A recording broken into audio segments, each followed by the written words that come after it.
Right now. Right now. Right now. Right now. Right now. Because it's time to write now.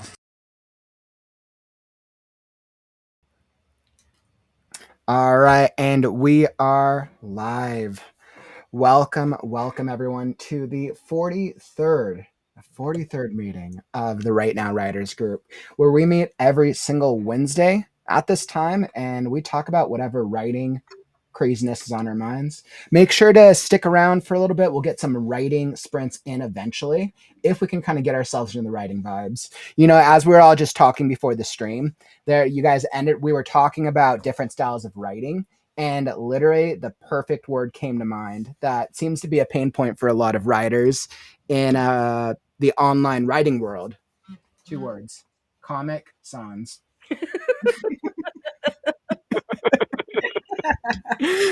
Do you love it or do you hate that font? Comic Sans, yes or no? Drop a comment. I would love to hear. I like it personally. I think it's kind of pretty looking, and it's not so generic. Even if I see it like 100 times, I'd still prefer that over anything like Times New Roman or whatever, because that just looks, I don't know, just too clean, if that makes sense. Oh. Maddie, what do you think would happen if you submitted a script, tried to option it to a producer in Comic Sans font? I think I would probably get a note back that says something like, something like, "This is great for a 5-year-old." Hey,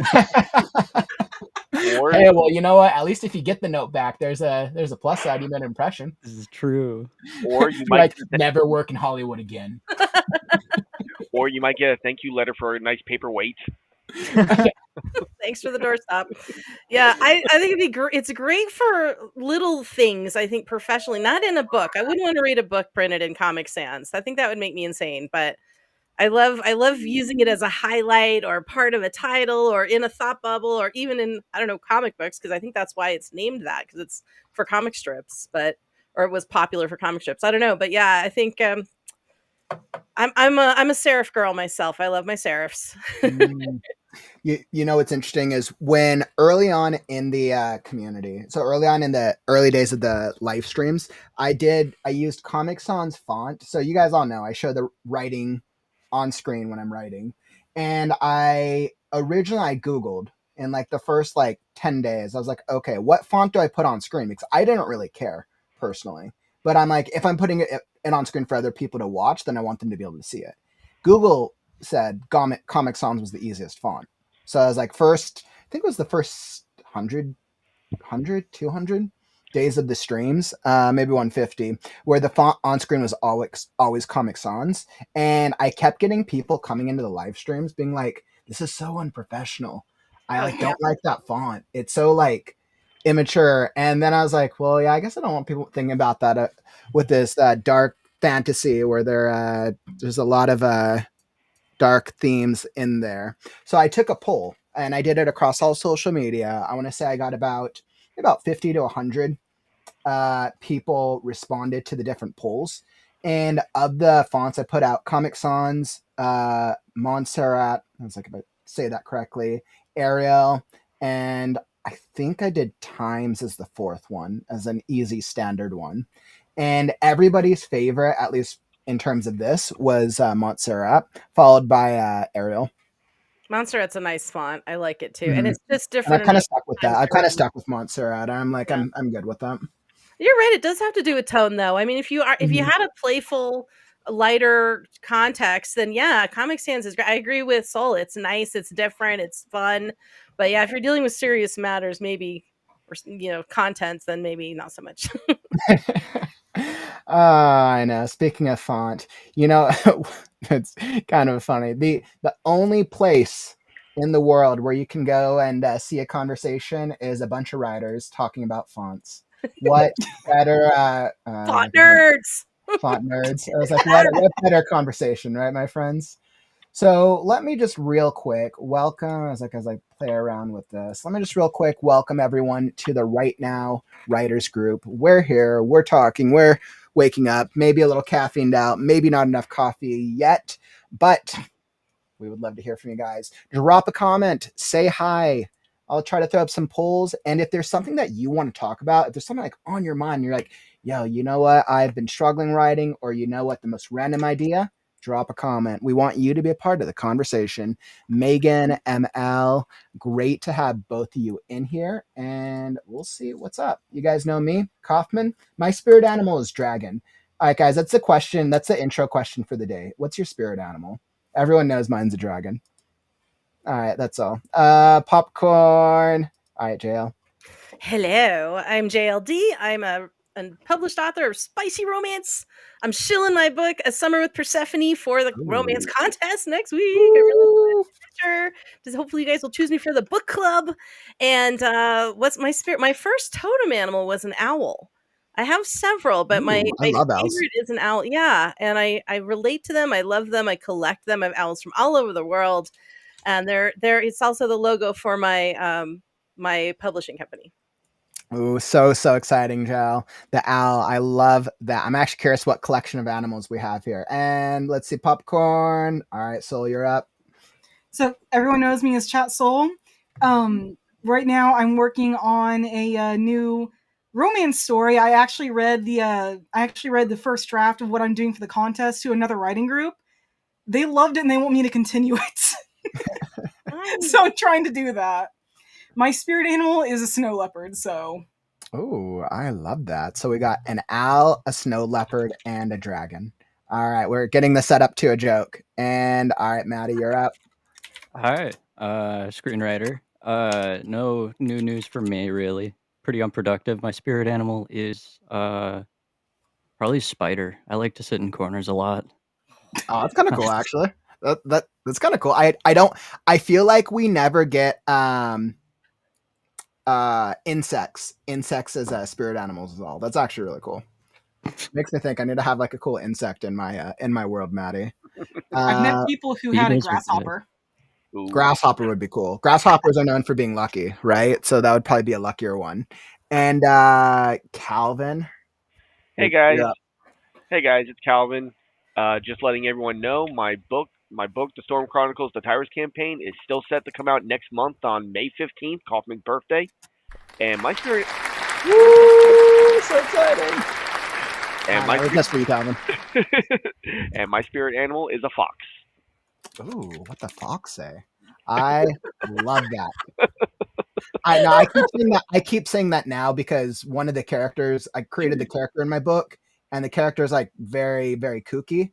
But like his like trademark line is "What the fox say," and nobody gets it. But I think in the world, it makes sense. Oh my god, you got to put that somewhere in the Discord. That video, the "What the Fox Say" video. Yep. I absolutely will when I'm doing advertising. I just thought that was so funny. Yep.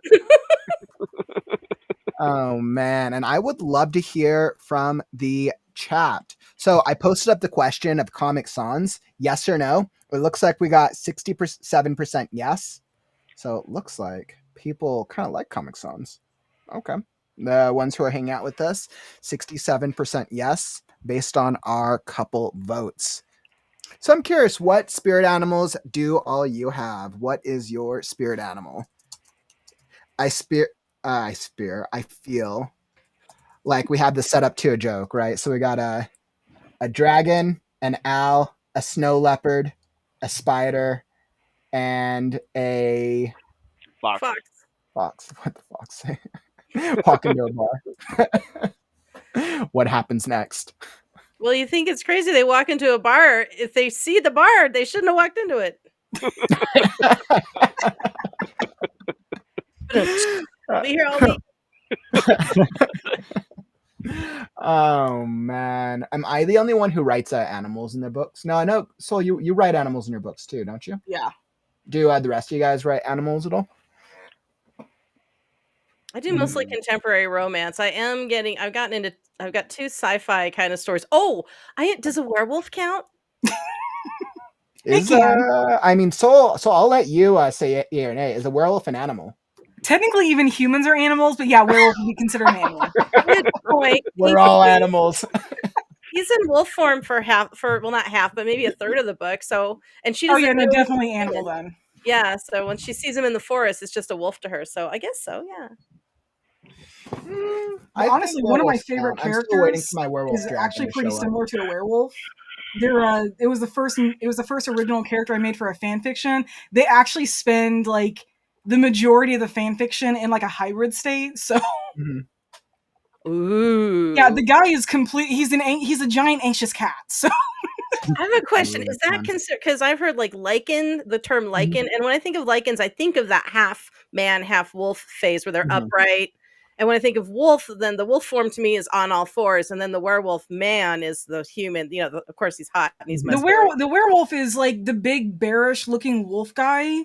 Lichens are usually, depending on where you look, and I actually did a presentation on these like a few years ago. Oh, really? Lichens are actually, depending on where you go, they are either more like a furry, so like they're a humanoid wolf, but they're like skinny. But sometimes they can actually be people who just shift into like a straight up wolf. Anybody who's familiar with the Shiver series by Maggie Shiver, those have been considered. I've heard those considered as lichens. Okay, so they also, I would have assumed that they were the same. Made, lichens are born. Werewolves are made, lichens are born. And do they have a human phase at all, or are they constantly in that like bear wolf? They can go between forms, but it's something they have to learn from birth. Interesting. It's kind of one of those things where once it starts happening, you gotta learn to control it, or you're gonna shift at like the most random times. Quit making that face, or you'll get stuck that way. Pretty much. Oh man, it does make me kind of want to write a story about a supernatural character of some type. It's fun. Well, aren't you though? I mean, supernatural. I mean, because I wouldn't say that Scarecrow is supernatural. It's definitively fantasy. But I mean, the way that I've created the world is there's 3 types of things that inhabit it. There's animals, creatures, and beasts. So there's 3 types. But it's all kind of in a fantastical setting. I mean, you're not getting like elves or dwarves or anything of that nature. But it's definitely, yeah. So it's a little different, but I don't know if I'd say supernatural or not. That'd be interesting. I mean, I don't know. Whatever the readers say, they say it's supernatural. It's supernatural. I guess if it's normal for the fantasy world you create, it wouldn't be considered supernatural because it would be just the norm for that world. So and I also think it's because there's not a lot of fantasy novels that take on full anthropomorphic world of animals for the most part, and there's not a lot of them out there. Yeah. There's some, but there's not a lot. I would say. Actually, one of the reasons that I took on the story was to challenge myself. Do you guys ever take on works to like challenge yourself, or like? I just wanted to see if I could do something that was really difficult, and if I could pull off like a good story. I used to always write fantasy. So when my first novel is actually contemporary romance, Hollywood, millionaire kind of stuff, but it's not based in that trope. It's just that happens to be in the background. And I never wrote that before. And then when I got to the hot scene, I went, am I going to do this? And so that was itself writing that whole book in contemporary real world fiction and getting into the intimacy stuff, raw page. That whole thing was new. And now I love it, and I'm an addict, and I promote it. Hey, at least it worked out for you. Thank God. how far we've come from certain projects. Yep. Okay, actually, this makes me think of a good question, but real fast, ML, we got a blackbird in the house. All right, we got a blackbird and a fox. Megan, we approve of the fox. And once again, what the fox say? I'm just going to start adding that as a new slogan. Oh, God. Courtney, Tiara, welcome. Would love to hear what your spirit animals are. We got quite a slew. But, so I'm really curious, thinking of stories that we've like worked on, or it's been a little while since we've worked on, do you guys have a story, whether you're working on it now or whether you've worked on it previously, that has just been like the story that was like the bane of your existence? It was like so difficult to write, so much challenge or difficulty or obstacles, and maybe you finished it, maybe you didn't. I'd love to hear. I've gone through my share of stories before, so I'm curious. I do have one, but I didn't want to start off another round. Go for it. I might have one. It's a fan fiction. It's the one where each chapter is a different perspective. Swear to God, I still have not finished the freaking chapter from Usopp's point of view. I still cannot write from his point of view. And I can't continue without doing him because whatever happens with him, I have to reference in the next one and so on. So it's just like his personality pre-time skip, I just hate. I could handle him post-time skip, just not before that. It's definitely a little harder to plot out chapters when there's certain events or characters that have to establish or set up for the chapters following. At the very least, I need to reference what happens with him in the next chapter, which is Sanji. And I know what I'm doing with Sanji. I even know what I'm doing with Nami. And I know what I'm doing with the Logtown chapter as well, but cannot figure out Kuro. And it's like, I need to be able to at least reference that in the next chapter, but I have no idea what's going to happen, so it is annoying. And it's only because of his personality. It is literally nothing else. So, like, the story itself isn't exactly the challenge. It's just writing a personality. Sounds like a character development challenge. Yeah. Well, if you're to break it down into an obstacle, and this is what I always tell everybody, right? Understand what the skill level or what the skill set is, right? Is it like, oh, I need to flesh out the character differently? Do I not understand it? Do I not know what they want to say? I'm not saying for you, so I'm just saying in general. No, yeah, you're right. Because I see so many people get stuck, and that's why sometimes I'm curious. But what about the rest of you guys? Any things that any stories that really held you back? Oh, I got one. I had this one idea where I really wanted to make a film where the entire goal of it was to be completely unsatisfying. And it's so unfulfilling because that's the point, is like the character feels unfulfilled, and that's what makes it unfulfilling. But then if he feels unfulfilled and I did a successful job at it, then it's fulfilling. So my entire goal is like paradoxical. It doesn't work at all, but it's a passion project I've been working on for like 10 years now. At least women will relate to it. I would describe all of the new Star Wars movies that way. Unfulfilling. Oh my goodness. Oh yeah. I feel like a lot of people would probably describe the new Star Wars trilogy that way. From the bottom to the top, that shit was a train wreck. That's actually really interesting, though, Maddie. It's like it almost feels like it would be like an indie type of film where it's the viewer comes out of it feeling like they've it's like an introspection on expectation. Definitely more of a like philosophical study than actually being capable of being made. It's reminiscent of Things to Do in Denver When You're Dead and Leaving Las Vegas. Leaving Las Vegas is definitely a heavy one for sure. Oh yeah. But if you want to be humorous with it, I think you might have a really cool idea. You could. I think if you played into the comedy of it, you could make it where the main character is just so unfulfilled, but then that's like the thing that people will find entertaining. It's kind of like building up to a climax and then cutting off before you reach it. I've got some sort of like weird obsession with that idea that I want to see through at some point. Now the problems, like structurally, with like from a plotting perspective, if the tone promises a certain thing and then the climax doesn't deliver on it, then people will just be upset. So then it would be hard because I feel like you'd have to find a way for the audience to be clear that everything will be unfulfilling, but they still have to have some type of reward for being unfulfilled. There's a running gag that it's really obvious that the character is constantly saying, "There's no endings. There's just more stuff." That would be funny. That would actually be funny. And then it just ends at one point, and the audience is like, "Well, he warned us for like an hour and a half." So, okay. Yeah, that would actually be really funny. Yeah, I was like, I try to think about stories that I struggle. I think it was interesting. There's one, it was actually a television script that I worked on for a little while. Definitely not in the fantasy or sci-fi category at all. I tried my hand at a comedy for a little while, and it was interesting. I don't know if it was funny. Might have been funny to read, but not for the right reasons. And then I took a step back and I'm like, all right, well, I'll return to this eventually. That hit close to home. Seinfeld was famously a show about nothing.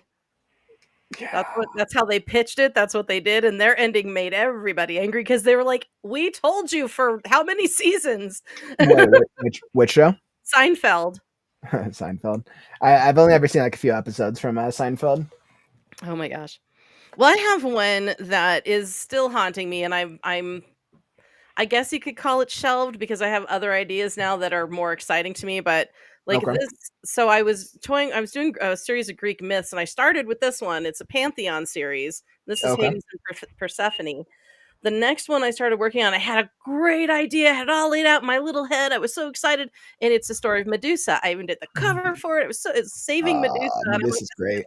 that's gonna be awesome. And then I started writing it, and I'm like, huh. I don't give a shit about any of these characters. I don't care about them. I don't like this chick. I don't even like the guy in her apartment. This sucks. I'm out of my depth. And I just lost my relatability with it. I'm like, why is this not speaking to me? And I'm just mad at it now. Calvin's kind of helped me think about some things and ways to consider it, but now I'm just mad. And I had to I don't know why I can just like imagine you like working on this storytelling process and going through like all the stages of grief like within yourself and your just own bubble, and like nobody else knows. It's just like all here contained, but it's felt like decades for you like internally.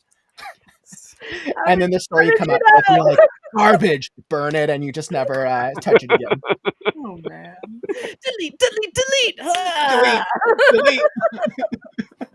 I like your favorite word. Delete. Delete. Yeah. I was part of it is because I'm writing an experience that I don't have, nor do I have any relation to, and I usually try to stick to something I can throw in that I can relate it to, and then give it that reality tone. But in this case, I have no experience, and I'm like, I feel like I'm really out of my depth, and I created a monster that I don't think I can control. So I have to really consider it and dig deep and find how I relate to it. So you know what? I always remember hearing that piece of advice in my early years of write what you know. But I'm like, relatable. I didn't know how to fly a dragon, so I'm like, how am I supposed to write that? Yeah, but you can probably describe something that's thrilling. This is right. So it was like the emotional arcs, of course, the emotionality, sure. Kaufman, to ride a dragon, just get a dragon-themed motorcycle and drive it down the interstate. Now you're riding a dragon. Would be good if I could ride a motorcycle. Well, most of us have dragons. Why not use a roller coaster? It might be close.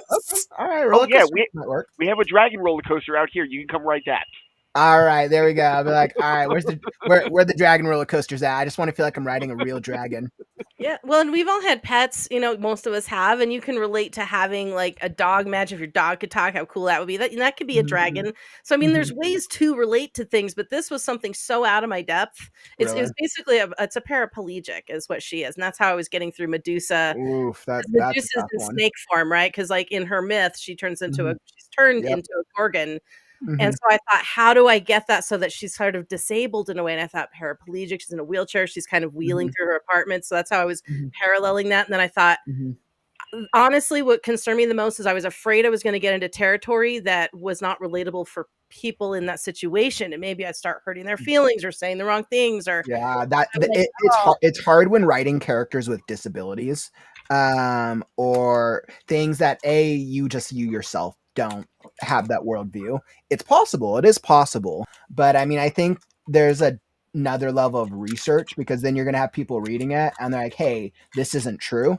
And I think that's literally the reason that sensitivity readers exist. Like it's for that exact reason. Yeah. And then making that sexy, because it is a steamy romance. So it's like, oh, that's a balance I'm not sure I want to puzzle out right now. And maybe that'll happen. She had an injury. It's healing, but she's a spinal injury. But once it heals, she'll be back on her feet, but she has to relearn how to walk and how to balance herself. And then I was going to bring in the, like, really hit the romance. It would be like a slow burn kind of thing. But I was like, God, if I say the wrong thing or describe it in the wrong way and it looks like I have no idea what I'm talking about, I don't want to be that author. I don't want to be that writer. So I put it aside, and I'm waiting to like be able, like you said, do more research, talk to some people, and that kind of thing. I was originally going to make one of my characters blind.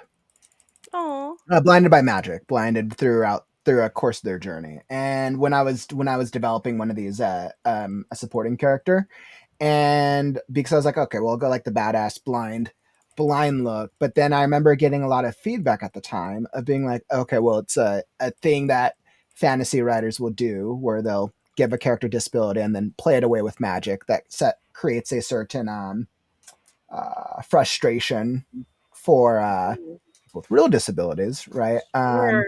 And I was like, I knew there was a level of research I could have done, and if I was right, if the character journey was important to that thing that had happened, it would have been one thing. But I'm like, all right, well, it's just something that I was going to add, and it wasn't worth the amount of research that would have been required. Yeah, I think what I have to do is readjust my assessment of how I'm going to bring that Gorgon aspect into her, and maybe put it in a way I can think of, like a broken leg or something less traumatizing, that maybe I could do, and without hurting, stepping on toes, so to speak, or hurting people's feelings. Yeah, so like pull back the type of trauma that the character is dealing with, but still be able to explore that emotional journey. Yeah. So that's what I've been toying with in the back of my little brain. Well, that sounds like we are all dealing with some actually very different, very, very different projects, which is interesting. And by the way, Devin, welcome. I saw you hop into the chat, and Tiara actually asked us a really interesting question, which I know we've talked about this before. So Tiara asked, how do you guys perfect your endings when writing? I really struggle making them feel satisfying to me. Speaking of satisfying. I mean, we were just talking about unfulfilled climaxes, so. Tiara, you picked up on the conversation we were just having. I know with my own endings, it was actually it wasn't that difficult for Burning Ember, because that one I knew what I was doing from the beginning. The ending of that was planned a long time ago, the general idea of it, and then I just worked out specifics according to the version it was on. The ending for Shifting Flame was actually really different. I was not entirely happy with it. It wasn't like it was bad. It felt kind of almost anticlimactic compared to the ending of Burning Ember. And how did I think one thing I did is I try to figure out, am I going with a theme with my endings? And if I am, what exactly am I doing with it? And I'm not going to give away the exact ending, but in the ending of the first book, Kasai doesn't actually take down the bad guy. It's not him that does it. In the second book, it's almost him, but somebody else does it instead. And in the third book, no, it is going to be him. I try to figure out first, what do I want to happen? If it's a series, am I going with a theme? And if it's not a series, then I'd say, what do you think the character would like? And then probably do the opposites, depending on the kind of book you're writing.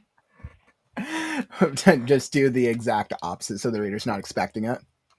Pretty much. I mean, for the choices we make, the first fan fiction I wrote, I have to admit, I hated that ending. I loved writing it, but I hated it because that's exactly what I did with Osa, the main character. I put him in a position that he hated, and it ultimately ended his life. And it was very dramatic, and I swear to God, if the characters could speak to us, he would murder me. Yes, but that just means that the character has been put in such a great position because they will have to grow. Oh yeah, and to make it better in the sequel, it turned out he didn't have to do that in the first place. So it's just like, oh, so he did this for almost nothing. Yeah, that's what makes it even worse. I mean, good for the reader, worse for the character. What about the rest of you guys? I'm curious. First off, do you like doing endings? Does everyone here like endings? For some reason, I always thought it was like one part of the book that people don't like writing, whether it's beginning, middle, or end. But I think it's kind of a mix on what I'm seeing generally. So it seems like everyone likes endings. A couple weeks ago, I think, and it seemed like the middle was like the thing most people seem to struggle with. I think midpoints are so easy though, because that's just a halfway point between where they start and where they're going. But endings though, this is an ending conversation. What are your guys' strategies for endings? There's ending anxiety, like having that finishing anxiety is a real thing. And like I think a lot of us will tend to put it off because we don't want it to end. We're afraid. And you see, that's understandable, but I think that's a different problem. Oh, yeah. Because that's a not mental health, but that's just an encouragement, self-encouragement problem as compared to a skill problem, right? Oh, well, and skillfully, so I was kind of addressing the question you just asked and now the question in the chat, which is you have to decide first if you want it to be a happy ending, a neutral ending, or if you want it to be tragic. So what is that theme, the overarching tone of that story? How is that going? And if it is such, then how do the characters look there? How are they crying? Are they celebrating? Are they kissing? Are they going off into the sunset? What are they doing? And how does the character feel satisfied? So if they've gone through this journey, you know what they're supposed to accomplish. If you've given that accomplishment to them, how do they feel? And now it's like, what are you going to do now? I'm going to Disneyland, or whatever that thing is that just kind of makes sure all those loose ends are tied up. And if you, and it's sometimes it's the climax is what we have a problem with. The resolution might be the easy thing. We might be struggling with the climax, but if you're getting into the actual resolution, climax and resolution, because there are two different things. Climaxes, I think, can be really difficult because that's all the stakes are on the table. Everything you've set up is there, and you want the reader their brain to explode during this moment. And then once you get down to that resolution, it makes sure everything is tied up. Unless you're doing a sequel, cliffhangers can be fun, but yeah, make sure you've got that all tied up, that all the emotional journey is satisfied. But how do you want the character to look? What does the day after look like? After they finish this task, what does it look like? And think of it maybe in that perspective. I think that's a really good way to look at it. I think it's ultimately comes down to understanding what I think it comes down to understanding what type of journey your character is going on, and how is the character's journey, how is there going to be a payoff from it for the reading experience, right? So like if we think about storytelling, and I break it down into storytelling logistics basics, right? A story is about a character going through change, right? And if I was to make it as easy as possible, it's a character about going through one change in one moment of their life. Now, of course, in stories that happens over the course of many, many, many different beats. But if I was to break it down, one moment in one point of a character's life. So the question is usually the climax of the story, the end, is how does that push the character to the worst moment of that single part of their life? So that way they are forced to change or forced to grow, which is the exact opposite of where they start the story from. Now in series, right, that's what happens with series is it's one moment at one part of that journey, and all those parts stack up to whatever they become, right? We only get Luke Skywalker, the Jedi, Master Jedi, at the end of the third movie, but each part is part of his journey. And he's won the war. He's the hero, at least. Like he fired the winning shot, so we know he succeeded in everything, and so did the surrounding characters. But the second one he failed, right? So like he went the return, not Empire Strikes Back, right? He goes through the whole journey and he loses his arm. Yeah, like so that's failing. So in one, yeah, because I love how that's laid out as a 3-beat or 3-act story, the overarching of the trilogy. But in each movie, there's also 3 beats, and in the second one, they decided not to end it in a happy ending. That one is an open-ended. It is maybe a little cliffhanger there, and some tragedy and revelations and bait and switch and all. But it totally makes sense for a 3-act structure. Like end of Act 2, that's like things are kind of at their worst because now they have to go storm the castle and face the bad guy. Yep. Yeah, I completely agree. So like in TR, I know you asked her, like I really struggle with making them feel satisfying to me. And I think to me is an interesting distinction point. So then the question I would ask is, have you gotten feedback from other writers, readers, friends, whatever, and have they been satisfied by the endings? or is it just you're like, okay, I feel like these endings have to be a certain type of vibe, and they're not matching that, because then it just means there's some type of expectation that you have within that's not being met. And I think understanding the expectation is the journey. That's a good insight, Kaufman. Yeah. Mm-hmm. So endings. I love story development. Everybody here. And actually I'll pose this question to you guys because this actually kind of comes to mind. What is your guys' like favorite part? I know we did difficult stuff. So favorite part. What's your guys' favorite part of the entire of all like the different types of storytelling elements? Not the writing process, of different storytelling elements. Like, what's your favorite part? Like the thing that maybe comes to you the most naturally. Whether it's like, I make the most badass characters in the world, or maybe you're like, these dialogues are like clever insights from the beyond that nobody will ever match. Whatever it is, what storytelling elements really resonate with you? I would love to hear. And by the way, I saw Penumbra. Welcome. Courtney, you're like, I believe in leaving in an open to extend the story if needed, but not required. It's perfect trademark of leaving openings for franchises. Absolutely. Ink, welcome to the stream, my friend. Always glad to have our Twitch fam in here. Welcome. Tiara, yeah, I've gotten decent. Let me throw up that comment because this is following up. Yeah, I've gotten decent feedback on them, but I'm never the one who's happy with the ending, and that part bothers me. So there you go. It's an expectation gap. Then it really is an expectation gap. I think TR, if I was gonna like go take that a step further, do the whole coaching thing, I would probably be asking what stories do satisfy you and understanding why do those stories satisfy you. If you were to try to boil it down, do that with like 5 stories and then see what are things that do satisfy you and why isn't yours, and try to draw that parallel. So I'm a very big proponent of understand the psychology behind things. I will say one of my favorite things to do is write things that don't satisfy me. So we're back it to turns out I'm really good at that. the climactic non-satisfaction. Oh man. Sorry. Oh man! I think All right, me, so like favorite storytelling elements to write. I would love to hear from you guys. I'm gonna throw this as a Q&A because I'm curious. I think for myself, it's actually a tie between world building and emotional moments. I honestly seem to kind of excel at those. Those and action scenes seem to be my thing. And the emotional scenes, I've actually had some people comment on a few things that I've written, like for fan fictions, and they like that I'm not nice to the characters, that I don't make everything all rainbows and butterflies. That if the character I is totally going to missed hurt, it. What was it? Emotional moments. Emotional moments. Okay, cool.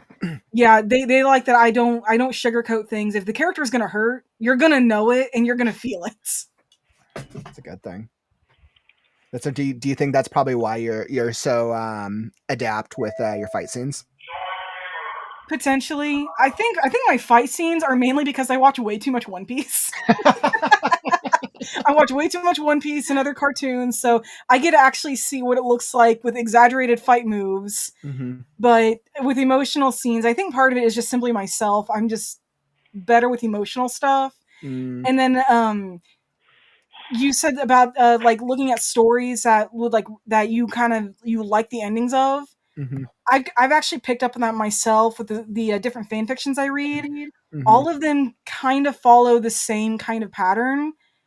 There might be action, but more often than not, they are really emotional and not like super happy, fun emotional. Mm-hmm. No, they're the kind where it feels like your heart's being ripped out. Aww. Yeah, just like Courtney said, I want my readers to cry and get angry, just feel while reading my book. Yeah, that's pretty much me. And by the way, Aaron, welcome to the stream, my friend. Always great to have other writers here in the community. Would love to hear what type of writer you are. We're just talking about what our favorite like storytelling things are to write and to use. JL, Calvin, what about you guys? Go ahead, Calvin. Okay. Honestly, the only part of the book I don't like writing is the beginning, but that's because you've got to get everything set up in such a way to get the reader invested to turn the next page.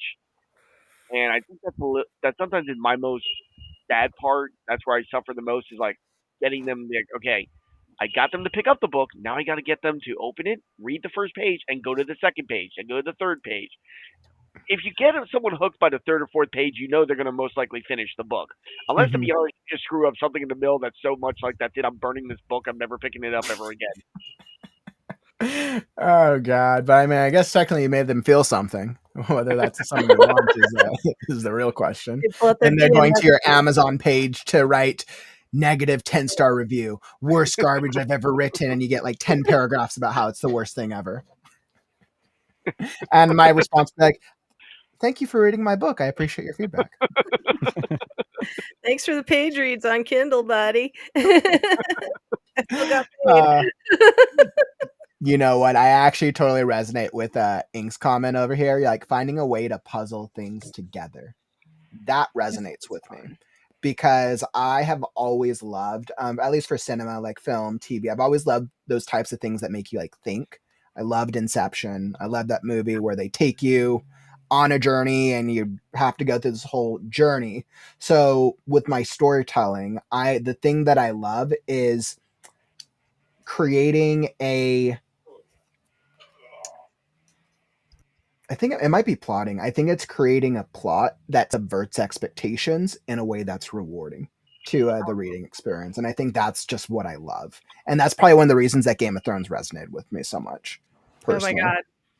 Yeah. Talk about twists and reveals and everything.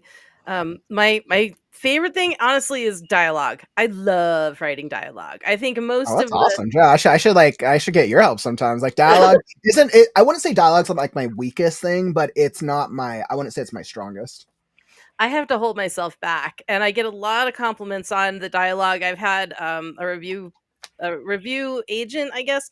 What do you call those? Editorial, saying the story is told like through the dialogue. The dialogue really shines, and that just made me so happy because that's what I love: people communicating, people talking, and then having the body reactions in it as it's going on. Like when someone says something to you that's shocking, your body needs to go, ugh, you've got to have that, and just really, that's where things happen. And then you get to take your character out of that dialogue situation, and then they get to stew about it and think about it. And then they got their inner monologue going, and now they're just like, I can't believe you said that, or oh my God, he said that to me, or like whatever, I just love it. I think the coolest information exchanges happen then, but you can get some really good reveals and, the beta switches and things. And someone goes, well, actually, I'm not really a cursed, horse. I'm actually a prince, or whatever. And, so that kind of stuff. I just love dialogue.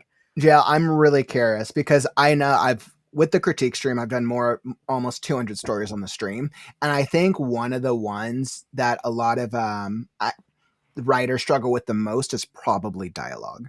Like it's kind of a toss up between dialogue and word choice sometimes, but I think dialogue is a greater struggle. And I think it's because writers, I'm not saying everyone, but I'm just saying from averages, that writers tend to try to either go like how it would sound in reality, how it would sound in the real world, or trying to move the plot forward instead of being true to the character. Yeah, don't talk about the weather. Do you have any dialogue tips for all our writers here in the audience? One of the hardest things I think we get stuck on is when we think about writing dialogue, we think about just write how you would normally talk. Yes and no. You want to make it sound natural, to the character, but you can also bring out those character idiosyncrasies in there, how they speak. Do they have a dialogue tick? Do they often say the same word over and over again? Is that their shtick? And I had a British academic who, he was very proper. When he opened his mouth, you knew it was him. I didn't have to even tell you who was talking. You knew that was him. So your distinctive character voice needs to come through, but also don't bog it down with so much, because that's what we do when we talk. Do streamline it, do tighten it up, and don't bog it down with a lot of like I'm doing right now, hesitation and stuttering and things like that, unless you need that to be part of the character. But if you're just doing that because, I'm just going to write it how I talk, your reader's going to get bored and like, okay, we just move this along, please? Like, what's the point? So, yeah, and definitely make every piece of dialogue pertinent to either something developing in the character or something developing in the story. Every time. Don't, unless something it's like developing in the character or the story. Yeah. But I think what I see a lot of time is it's almost like writers will like focus it on the story, but then it doesn't feel true to the character. So then the characters sound the same. It's your character's voice. Make that voice distinctive. I mean, I just imagine how because I compare a lot of things to movies because I like watching movies. I watch more movies than I read books. I do read books, but I think about, I'll try to get like a certain actor's voice in my head, and I listen and I think of their speech pattern, I mean, if I said, let me think of someone who's really, oh shoot, I have his face in my head, but I can't think of his name. It's gonna come to you in 20 minutes. The more cowbell guy. Now, what's his name? What we need is more cowbell. You know who somebody knows who I'm talking about. Never mind. If you said that actor's name, if I said Robert De Niro to you, you would go, "Oh, he's not the cowboy bell guy."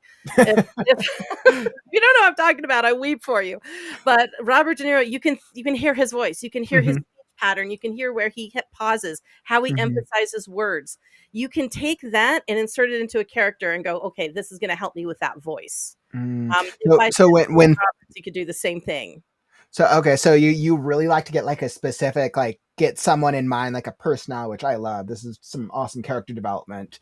Do you think that dialogue tags, and I'm curious to all you guys, do you think dialogue tags should be invisible?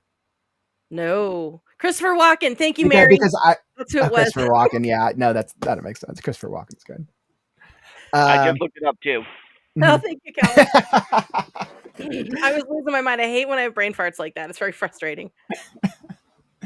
But do you guys think dialogue? So you guys don't think dialogue tags should be invisible? When you I remember I was watching, I think one of the Sanderson lectures, and it's like, yeah, dialogue tags basically because readers shouldn't care or shouldn't. And this was just an interesting philosophy.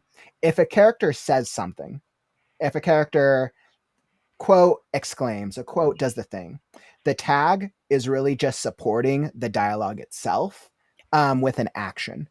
Okay. If the dialogue was strong, then the dialogue would speak for itself without the need of additional adjectives, words to really fluff it are a big one. Which I was like, I hadn't thought of it like that before, but I'd love to hear your guys' thoughts on it. I love using action tags. I favor those. I do too. I love action tags. Way over doing dialogue tags because it gets so boring going. He said, she said, he said, they said, blah, blah, blah. And I prefer having an action tag and grounding the dialogue. But the thing is if you have a group of two people, you don't need to say who's talking every single line. You can skip a few, then maybe every 3 or 4, ground it back so that the reader is keeping the rhythm of the discussion. 3 or more people, you need to keep that grounded in who's talking, and action tags is a nice way of avoiding said, exclaimed, laughed, and so that's how. But I agree. Yeah, you want it to flow. You don't have to stop and go, reply to me. Well, I am replying to you. He replied. Yeah, don't do it. I am replying. He replied as she replied back, and they replied together to the reply. Yeah. Only to learn that the man's name was Reply. Right? Yeah. That's like SpongeBob. The character's name was What's It To Ya, and Squidward kept hunting him down, and it's like, oh no, his name actually is What's It To Ya. Or come on, who's on first? That's what I was thinking of. Yeah. What's on second? Who's on first? Yeah. I don't know. Who's on third? Oh man. Yeah. Exactly. Clarity is helpful. By the way, welcome, Rita. I just saw you hop into the chat. Welcome all. Who doesn't love just coming and joining a group of writers and talking about dialogue tags? How like I was like, all right, guys, this is the vibe today. We're talking about Comic Sans. We're talking about fonts, dialogue tags, and anticlimactic moments. It's my favorite. Oh man. Let's see. We got some good call outs here in the chat. Let's see. JL, your advice really helped me figure out dialogue tags. Sometimes I still mess it up, but I've seen a lot of improvement. Oh, I'm so happy to hear that. That's really, really awesome. She pops into my writing circle sometimes, and we just love it when she's there. She's great. Oh, I know. TR's awesome. I agree. Actually, what's funny is we're talking about writing tags. I just finished the one chapter I'm going to read for you, Jennifer. Oh, It only has 2 sentences in it where someone's talking. Oh, really? Ooh. Okay, Every- challenge accepted. Oh man, I know. I feel like we're I felt maybe one of these writers groups will have to do something where we challenge ourselves to do something really a writing challenge. Very difficult. I'll That'd feel be up. interesting. I was like, oof. Hey, by the way, welcome, John. You're like, I like to use stuff that intentionally because it's funny to me. Probably doesn't help much for the readers. Okay. And I think there's that balance, right? Writing for ourselves, writing for a readership, and understanding what that balance is. Do you guys feel like, and John, you bring up a really interesting question. Do you guys feel like you write 50% for yourselves and 50% for readers? Or is it a different ratio for you guys? Depends on what I'm writing. Okay. Yeah, So if it's like one of your like certain One Piece characters, it's 100% for yourself. If it's my fan fictions, it's actually been about 50% for myself and 50% what I've seen other people want. Like the One Piece bingo thing is still going on. That one I'm going entirely by the bingo cards. And then a couple of them are just strictly for myself. Pirates was mainly just for myself, but then the romance one I'm doing right now, that's actually for my other writers group. They liked my character so much, they're like, please, we want to see what happens to this. Please continue. What about the rest of you guys? Man, I'd say that I write like 75% for myself and 25% for the readers. I think as long as I know what's going on, I have a plan of like what I'm actually writing down, then like I'm allowed to make jokes to myself in the script that I'm writing, and then I just worry about ironing it out later for other people. So first drafts are like 75, and then bring it down to like probably 50-25. I write for myself because I enjoy it, but I also want to tell a good story that's well received so other people can enjoy it. So I guess it's a 50-50 thing at that point. Because I mean, if we all have that one friend or relative that just drones on and on and on and on about their day. But if they presented it in such a way that made it interesting, like if Christopher Walken was saying the story, you might sit there just like at the edge of your seat going, keep talking. I'll listen to you read the phone book. Like you want to make it interesting and fun so tell right for you, keeping them in mind so they'll enjoy it as well. I like that. That's like that might be my favorite quote of the day. Write for you, but keep them in mind. That's a really good quote. I don't know. Now I want to see if I can find a YouTube video of Christopher Walken reading the phone book. You know who did that? Mike Rowe from Dirty Jobs, because his voice is so delicious. And to me anyway. But so he actually someone called in or wrote him a letter and said, oh, I could just listen to you write the phone book. He's like, okay. So he's sitting on a stool and he's like, Anderson, Ambleton, and he just like started reading, and it was like I sat there for 10 minutes just like, yeah, nice. Hey, Yeah, Jennifer, there are voices that definitely catch your attention like that. hey, Jennifer, I got a question for you. Yes, dear. Is it hot at your house? Because either you got to turn your fan on or you're blushing. A little bit. It's a little feverish. Wow, you're getting so feverish from all our dialogue tags and anti-climax. Oh yeah. Conversations. Don't say climax. That's me. Like, all right, guys, this word's been forbidden from this community moving forward. Climax.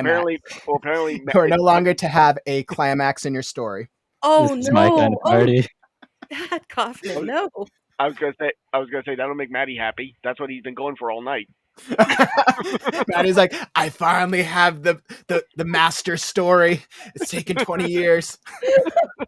Oh, Maddie, who hurt you? Oh man. As much as I'm laughing, you guys had some really good comments. Cheryl, I know you said I'm writing my first novel, so I just write 100% for me right now. I think that's so important. That is so important. If you're writing your first book, like, have fun with it. Have so much fun with it. because writing takes time, right? And if you're going to take years to learn the process, like, you might as well enjoy it. To answer your question, Kaufman, I do tend to write more for myself because it doesn't matter to me if I get a book even that people love, but I don't like the book. What was the point of it? That's really powerful. That's really powerful. Because if I don't enjoy the story, why did I just spend 3 years writing it? Yes, it might be a bestseller, but it could be one of those. God, I just want to take it out for target practice every day. Oh man, I mean, I guess it's interesting because I feel like myself as a writer, I could never write something that I'm not passionate or that I don't love. I think I start the worlds and the stories what I love, but then I try to find elements that work with that I know readers will love as well. I probably do a little heavier assuming, and I'm like, okay, if I like it, but I also have research. I know some of these are trends. I know other people will also like it. So yeah, I mean that's really interesting. I mean, and I think it changes for everyone. I know Rita said, I don't know if that's a great question. I would say 90% for myself, but I think more of the reader while writing, I'll lose my other technicals, pacing, storylines, keeping track of characters, etc. Makes sense. Well, I think that also is a way to keep readers in mind because they want pacing, they want good pacing and story structure. So that's definitely, I think, a way of keeping readers in mind also. Yeah, so I like totally had to throw this poll up. It cracked me up so much. And I was just curious what everybody was going to vote for because I asked everyone for the poll, are you writing for yourself or for the readers? I got 60% for myself, 20% for both, and 20% for the dragon. I approve of that. I couldn't help myself. I could not help myself. So what a great number of conversations. And I know, Tiara, you actually asked a really interesting question. You said, wait, Maddie said something earlier about writing screenplays. What's your usual genre? Speaking of Maddie's screenplay, we actually read an excerpt of it on the Story and Critique show this last Saturday. Anyone who missed out, it was a great episode. We read a lot of horror, and for some reason, I don't know why, guys, but the one genre that people will like watch the videos longer for is thriller, mystery, and horror. I don't know why, even though most of the writers in the community are generally a little bit more fantasy and fiction, but I don't know. It's just interesting. So I think we all have a to little answer dark your side. question, I do every genre. It's kind of a challenge for myself. I try and start with a new genre every time. Thank you for asking. I think it's interesting. I think it also allows us to grow. I think that definitely also allows us to grow as writers. And I think growing as writers, I think this is now a perfect time to throw up who all is excited about this next humongous writing event that's coming up here in the community within this next month or two. So we have a couple things going on in the community, but I know the thing that we had just launched, which people are super excited about, is Faded Fantasy. People are super excited by Faded Fantasy. Jay, I'm glad to have you on the stream with us now that we're talking about Faded Fantasy. Who all is excited for our second flash fiction competition? I'm going to throw it up here. So I just wanted to do like a really quick call out. I was like, oh, well, maybe it won't let me look at the things. So I just want to do a really quick call out. So right now, the thing that we're really focused on is we just launched and announced Faded Fantasy. This is the next big writing flash fiction competition. And we're hoping that everybody applies. We're hoping that everybody submits a story. Guys,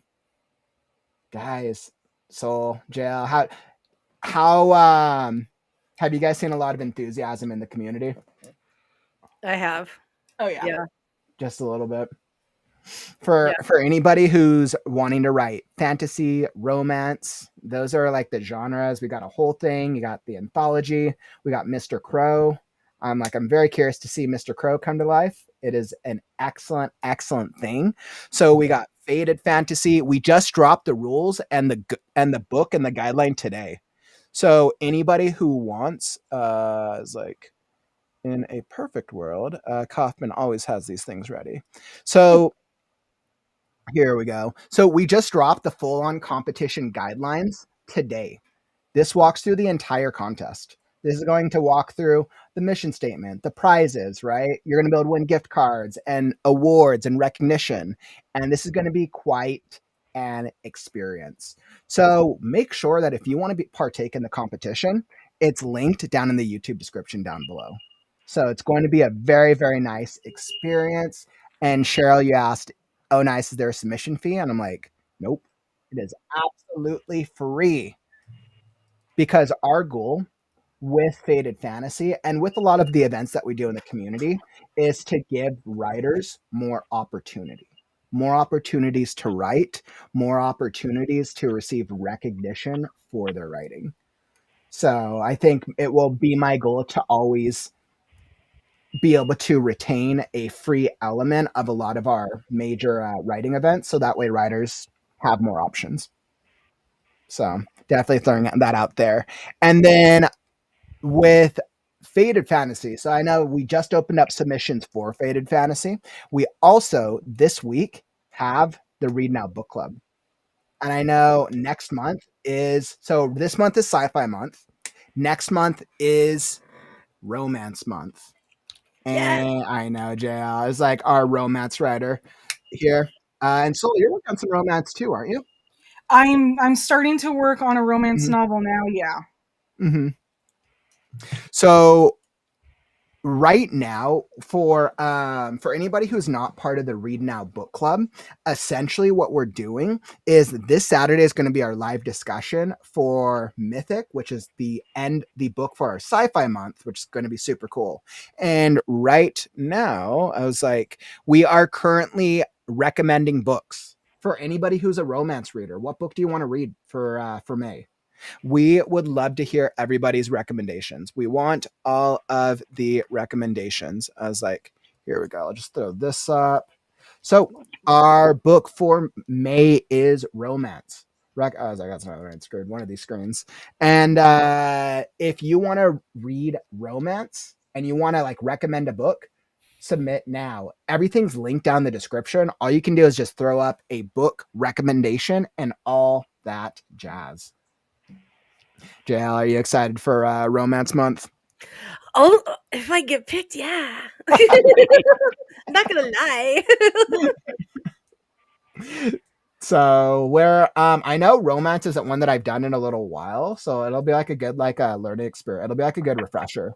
But I'm of the mindset that we as writers, we grow by reading outside of our genre as well. Oh yeah. Yeah. And just so you know, every month is romance month. That's why every month is Dragon Month for me. I agree. See? You get it. Yeah.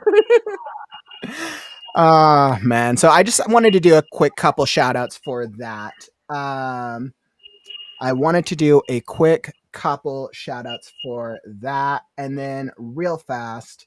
So what we're going to do next is we're about to hop into a writing sprint, but I just saw Lillian. I saw you hop in and join us. So I just wanted to throw you up on stage with us. Lillian, welcome, my friend. I'm so glad you're able to join us. Hello. And I know, Lillian, I know your mic may or may not have been working. Possibly, not sure. But I'm super excited for you to be able to join us. So what we were going to be doing next, we're going to be getting into some writing. Because guys, come on, let's face it. We're writers. We got to write. Hopefully, maybe. We've had some good conversations today, and I feel a little bit more motivated to write this next scene without a climax. So this is what we're going to be focusing on. And we're going to see what we can get into. While I queue up the writing stuff, what we'll do, and this is what's been working for Writers Group, we're only going to do one writing sprint. We're going to do one writing sprint. It's going to be a little longer because try to motivate ourselves. And then we'll come back and we'll see how we did. I'm going to go pop off to my writing circle that I host on Discord. So I'm going to say good night to everybody. Same with me. We will see you guys later. Bye. I appreciate you joining us, JL. I'm waving at the screen. No one can see me. All right. I'll see you guys later. Bye. Bye. All right. And so while I'm filling this up, let's see. and Jo and Calvin and Lillian. It looks like you got your mic on. Can you hear us? Yes. Welcome. Yes. How's the writing treating you today?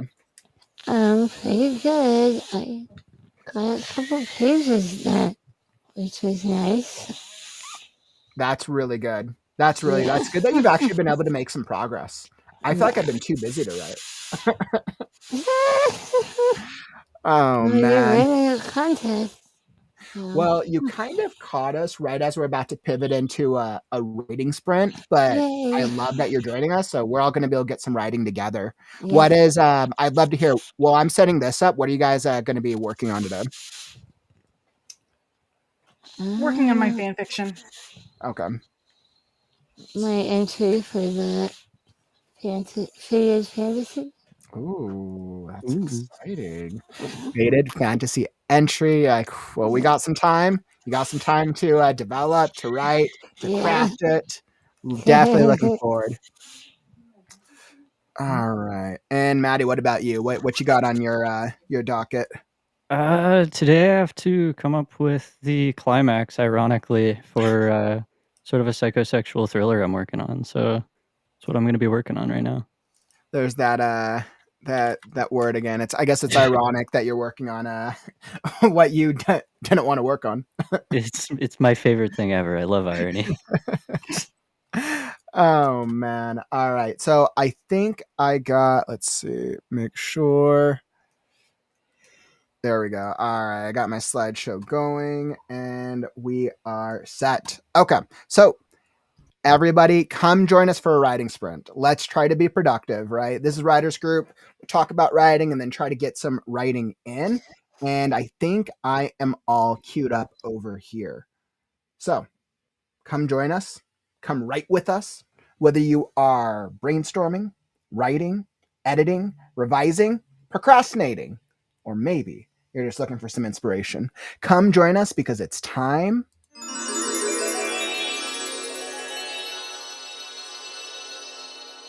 to write now.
All right, writing sprint done. Writing sprint done. Wonderful, wonderful, wonderful.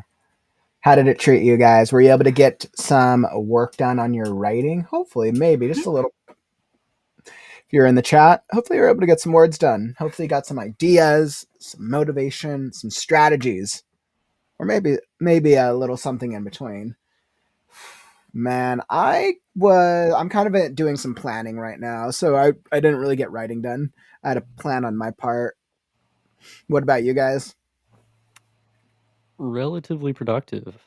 Nice. I think I have like 6 different endings that I can go with, and all of them are pretty thematically relevant. So Oh, that's awesome. So you're actually able to like try out a lot of different endings. That's actually not a bad idea. it's part of my strategy of like write the first 3 pages and then write the last 3 pages and see if it's worth it. But yeah, it's definitely working out. So I really like that actually. I wouldn't have thought of coming up with like multiple ideas for a beat. It's a great idea, great strategy. thank you. What about you guys? Well, I had the story partially written already, so I thought, okay, I have maybe 700 more words to write. But Okay. I found that was making me nervous. Like, I didn't know, I could see spots where I could extend the story, and then I was, but what if I have too much in here? What if I go over it? So I'm changing my mindset so that I'm just going to write it out, and then I can edit it later and cut it down. Well, I think it's good you're able to kind of hold some space and some time to kind of get some of these different ideas out. Yeah.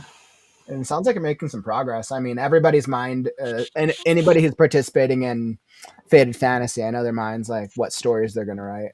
I see Soul smiling as well down here. Yeah, no, like mine's already done, so Wow.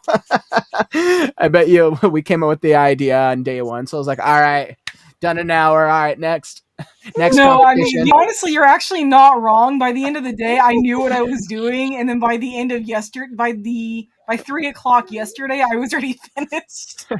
Wow. That's really funny. So you're already ready for Freaky Friday, aren't you? 2025. Maybe. That's funny. But it sounds like we're able to get some work done as well. So Yeah, I was able to finish off a chapter and get about 2/3 done of the next one. So that's good. That's good. So it sounds like everybody was able to make like different types of progress. If you're in the chat, what were you able to get done? Did you get any words or ideas on your end? Yeah, I mean, I don't know. I guess this feels more like collectively. I feel like we got a lot of like ideation and a lot of more on like the brainstorming side of it a little bit. Maybe a little strategy also. Yeah. Yeah, and I mean, I think sometimes writers always assume like, okay, writing is just like pen on paper or typing into a computer, but the brainstorming side and the development is just as important. And I think that's always something to call out, which is why I would say that it's not just writing; it's a writing process, right? It all goes into the development, even the procrastination moments of it, right? And I think it's trying to. I think if the only thing we're doing is brainstorming and not writing, then that's a problem, right? Anything in moderation. So I think it's trying to find the balance for all the different things. I had a teacher who said that brainstorming is, procrastination. That was it. He said procrastination is just your mind writing behind the scenes, trying to sort out your crazy ideas, and then when you write it, there you go. I like that. Procrastination is your mind just trying to come up with the things. Yep. I really like that. I used to say that I could put the pro in procrastination back in the day. I feel like most of my writing is just deleting documents. It's kind of like JL's favorite word was delete. And I see ML. Nice. You're like, I got another 200 words in my flash fiction. Nice. Writing the story, then I will edit it down to 2,000. I mean, that's not a bad strategy, right? Everyone knows 2,000 is the max for the competition. So that's probably what I would do as well. I would probably write the story and then edit down. As long as I wasn't like, for me, as long as I didn't get to the 2,000 word mark and be like too far or like still have like too much story to tell. I think as long as I was like, okay, if I only have like 1 or 2 story beats left, like that's fine. But if like I got to like 3,000 or 4,000 words, I'm like, oh man, that's gonna be hard to cut down.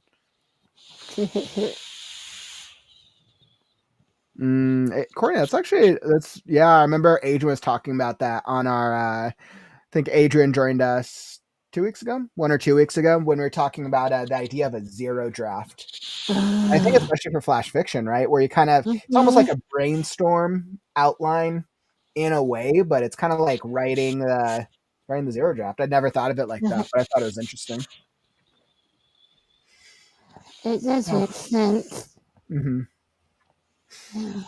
But yeah, I mean, overall though, I think I feel in an all right place. I'm kind of at this part of the story where I got like 40 animals, probably even 50. I'm like, oh my gosh. 6, 9, 10, 11, 12, 13, 14, 15, 16, 17, 18. All right, so I have 20 right here on the page so far, and I haven't started I haven't started counting through the fight scene yet of how many more animals I go through.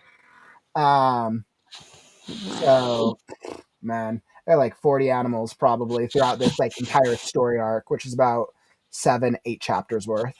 I'm trying to think through. I'm really trying to represent all the as many different species as possible. Kaufman Zoo. It's kind of sound like what it's starting to feel like. I know, right? I feel I'm like this is the part of the story where I start like feeling like so emotionally like traumatizing myself because I just like bring all these different animals together and then kill off a good portion of them. Aww. I know, it's really sad, but I do give a lot of them very epic. I know, I give a lot of them very epic moments. That's fair. Unfortunately, this is not a kind world to want to live in. No. What are you gonna do? Camel, a petting zoo? Yeah, this is the opposite of a petting zoo. Oh dear. If by your definition, ML, petting is stabbing each other with pointy sticks and swords and teeth and fangs and claws, then yes, it's a petting zoo. Sounds like more like the Hunger Games. Zoo. Yeah, kind of like Hunger Games. Take it up 10 levels. Oh god, but I feel like we've gotten some pretty good progress today. We had some great conversations. We had some really good conversations throughout the stream. Definitely anybody who hopped in a little late, check out the replay. Great talk. We got some good progress in with the single sprint. And that brings us to our 2-hour mark. Stabby the petting zoo. Oh my god, Cheryl, you're like totally convinced me. I'm gonna have to have an animal named Stabby. I feel like I need to have an animal named Stabby. It's like kind of funny. People have given me so many different ideas for animal tropes. But we've gotten through this has been a solid RightNow writers group. I appreciate everyone for joining us today. And that's gonna bring us to the end of the group. Yeah, I'll be back tomorrow for a daily writing sprint. What's tomorrow? Thursday? Probably later in the day, 3:30 p.m. Pacific, 6:30 p.m. Eastern. We got all the writing events linked down in the YouTube description. So make sure to sign up. Go recommend a romance book for our Read Now book club. That's kind of all I got for right now. I'm Kaufman. I'm signing off, and we'll let these guys. Goodbye. Goodbye. It's good to see everybody. Got soul, and this is Fluffle. not my name. Castle's nickname. No.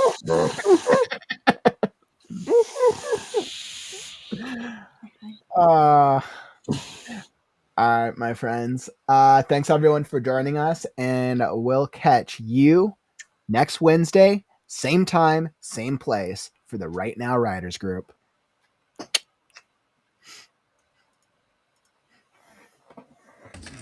Right now. Right now. Right now. Right now. Right now. Because it's time to write now.